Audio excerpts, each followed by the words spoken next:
Okay, folks, we are back to do another review of an action classic of the 90s, in my opinion. This movie was directed by Finnish director Renny Harlin. The Long Kiss Goodnight, 1996. It's got a 2-hour runtime. We reviewed Die Hard 2 that he directed, right? Oh. And then I wanted you to watch Cliffhanger, and you freaked out and had a tantrum because of it was upsetting, but it was the same That was director. horrible. And I reviewed that movie on my own. But this is the same The beginning director. of that movie was awful. Renny Harlin. He is known for directing action films. At the time, the director was married to Gina Davis. They divorced 2 years after this movie. Yikes. She's an Academy Award-winning actress known for films like Thelma and Louise and A League of Their Own, which I think she won an Academy Award for that film. The screenplay writer is a guy by the name of Shane Black, I think it is, and he was known for writing the first Lethal Weapon film and The Last Action Hero and a bunch of action genre films. He was paid at the time a record $4 million for his script for this movie. So the studio had a big investment in this film. It cost $65 million to make, and it was considered a commercial failure.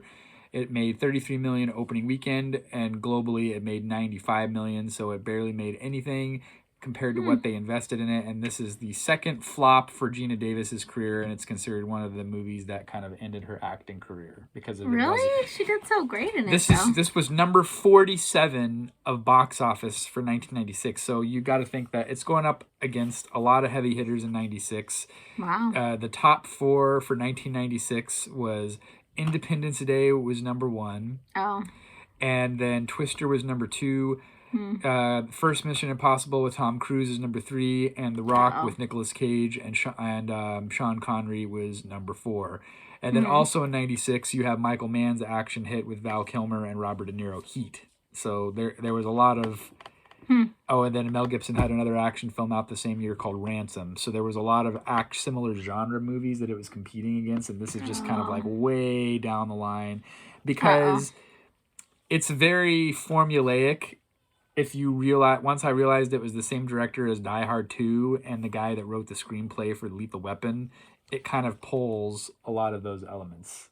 Oh. So I kind of understand. Maybe people were like, we've been there and done that. But I really enjoyed the movie. Me too. I had enjoyable times. I laughed. I got emotional. It had a lot of intense elements. It was long, 2 hours long. Like when I was like looking back and thinking about it, it kind of went on a long journey. You could call this a Christmas classic, just kind of like the Die Hard movies because it takes place at Christmas as well. No. So not a Christmas classic. You don't think so? I don't know. I think it's a Christmas classic. Maybe to a guy. So let's talk about a fun fact about this movie, because there wasn't as much on this movie. When movies are not necessarily big blockbusters, there's not a lot of stuff on them. That historic hotel that they were having that big shootout at, it burned to the ground. And they don't know if it was the production's fault or a short with the hotel's wiring. It was a historic 127-year-old inn where she gets locked in that freezer. And the hotel burned to the ground. It was very sad. That's sad. So spoiler alert, the original cut of the movie, the Samuel L. Jackson character dies. And people in the test audience, someone shouted out, "You can't kill Samuel L." And then they refilmed the ending of the movie where he lives because of the test audiences were so upset that his character didn't survive. Oh my goodness. So they refilmed it where his character lives. What I else? do like that ending where he lives. But you know me, I like happy endings. Okay, so let's talk a little bit about the movie. Let's talk about just a little bit of a plot for those of you who have never seen this movie. Okay, well, I'll just start off by saying I'm 4 out of 5. I really enjoyed this movie. I don't know. I didn't want to give it a 5 out of 5 because I feel like that's rare. Like The Sound of Music, I gave 5 out of 5, but this had like a little tiny bit more I don't know why this movie was a failure because it's pretty good. It's a great movie. I too am 4 out of 5. Critics were kind of middle of the road. I think they would have been in the 3s if they used my formula. 68% Rotten Tomatoes score. IMDb is 6.8 out of 10, which isn't bad for IMDb. The over 169 people submitted their own reviews to Google, and their average is 4.4 out of 5. So I think this is a great movie. You wanted me to say basically what it's about. So this character, the Gina Davis character, she wakes up one day and has like all these bruises and scars, and she doesn't know what happened. She has amnesia. She's like, I don't know who I am. I guess I'll just And she's 2 months pregnant. Reinvent my life, right? She's pregnant. She doesn't know who the father is, obviously, either. She has amnesia, yeah. So then I guess she comes up with this name. So she comes up with this name, Samantha Kane, and she's like, well, I guess I'll just become a school teacher. So she becomes creates a school whole teacher. new identity. She meets this guy. He moves in with her or whatnot, or I don't know if she moved in with him. But anyways, they're living in a house together, and then fast forward 8 years, they're raising her daughter together. He's this great guy. This quaint small town life. She's got this beautiful, long, curly hair. I don't know. I thought her hair... Well, no, her hair was better than mine. Her hair was awesome. Was it voluminous? It had a lot of volume. It was good. Like, I could probably get my hair to look that good, but not all the time. This lady, her hair was always, like, amazing. Anyways, that was beside the point. So, but it is kind of important to the plot because she has to change how she looks later. So, like on the front of the box. So then... She's got that short blonde bob. Yeah, so then all of a sudden, one day, like, these people are after her.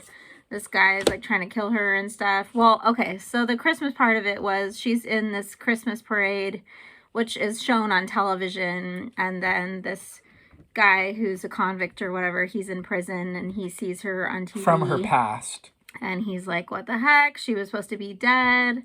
So then he breaks out of prison, and he breaks into her house and basically almost kills her and her boyfriend all of her past, and the daughter. All of her past instincts from her repressed life, as we find out a CIA operative, comes out when it needs to come out, and she defends her family and slashes and kills people like it's second nature, and everyone's like... And she's like... Muscle memory. Because if she's like doing all this stuff with a knife, and she's like, I must have been a chef before I forgot my memory. But no, she's a CIA elite operative from the Cold War era. And she should have been put out to pasture. But now she's back and thirsty for blood.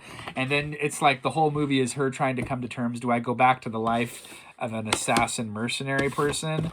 Or do I embrace my life that I've come to know the last 8 years since her amnesia, where now she's kind of like a elementary school teacher and a homemaker, and she has a little daughter, and she's kind of just this docile suburbanite.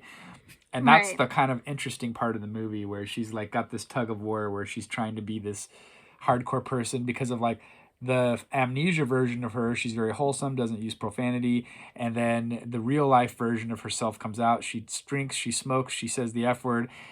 But it was like... There's a lot of F-bombs in this I feel movie. like I give her credit for that because she was able to kind of like play both roles and both dichotomies of herself very good. Like, and then like for me, Samuel L. just plays Samuel L.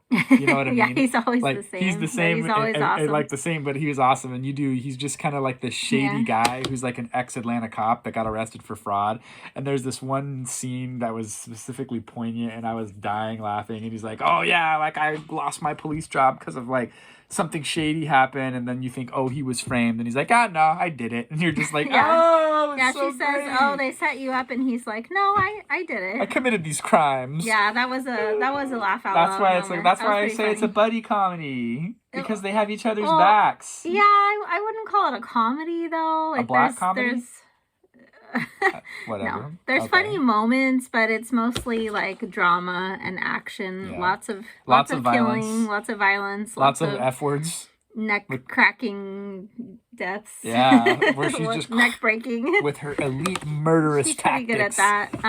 But I do have to give her boyfriend props. When he found out something was going on, he told her that he would stand by her no matter who she was in the past. You were kind of expecting him to say like, hey, if this is something really bad, like, I don't know if this is going to work out anymore. But he sticks around and continues raising this daughter who, even though it's not even his daughter biologically. And then she goes off to find out who she is. And she's thinking she's going to leave him and that daughter behind. Because she's like, I never even knew I was going to have this daughter. I was in a coma. And you're thinking, like, she's going to forsake this whole life that she created and go back to her old self as being this CIA operative. So watch it if you want to find out what she does. And if you want to see her hair before, because and after, they don't show it on the back of the box either, but the girl, she had beautiful hair, I'm telling you. So it's a shame she had to cut it off. We're in agreement. We're both 4 out of 5. Yeah. And Corey, this is exactly what'll happen. Not the CIA killer part, but if I cut off my long locks, I'm gonna be sad. Like, she might be deep inside when she had to cut her hair to disguise herself from the bad guys. By the end of the movie, her hair was long again, but she had just kept it blonde. Yeah. Because she's a brunette in the beginning, still. And it's long and brown, and then by the end, it's long. But I remembered who she kind of looks like. Who? With the long, curly hair, she looks a lot like Minnie Driver to me. Another hot 90s actress. But then when she had to cut it off to, like, make herself look different, which it didn't end up mattering anyway. That's the thing. The bad guys still knew who she was, and they still found her. If you think about it, was she cutting the hair? Was she cutting the hair to be a disguise, or was she cutting the hair because of that was like her vibe? I think that was showing her vibe before she became like this. Oh, her vibe domesticated changed? person. Oh, okay. Where it was supposed to be more. Maybe the edgy. Short hair was easier to maintain for killing and mayhem and murder. Yeah, being on a rampage all the time. That's a wrap for our Sunday movie review, folks. I don't really know what else to say about it. Do you have anything else to add? We don't usually analyze their haircuts this much. But I will say I'm not a fan of the F word, but and I'm not usually a fan of a lot of killing, but it was intense, and I wanted to know what was going to happen, and she got herself in some pretty tricky scenarios. It was really cool to see her get out of all these different things that you would think, like, okay, she's definitely gonna die. Would you say some of it was a little bit over the top, like some of this? Yeah, like towards the end, it was like, come on, someone that's what definitely died. The director Renny Harlin, that's kind of how his movies are. Like that cliffhanger movie that I reviewed a couple of weeks ago. Yeah. It was like everyone that was in the rock climbing world is like, this is so ridiculous. Everything that and the Die Hard movies too. And the Die Hard Part 2 is pretty like crazy, but yeah. But I guess that's what you kind of watch a movie for sometimes, is to like escape and see something like amazing happen that it's not super realistic, but it's like a good escape. It was an enjoyable movie and it was fun. And if you want to watch some action packed, there you go. And I did like Samuel L. and their banter. And he did show that he was a good person when she was, spoiler, they were but a team. She That's was why like it's ready comedy, in my to opinion. Do some sexual stuff with him, and he was like, hey, you used to be like this wholesome, sweet person, and you have this daughter waiting at home, and a boyfriend who loves you. He didn't even say anything about the boyfriend. Yeah, well, maybe he should have. Yeah. Until next time, folks. We'll see you then.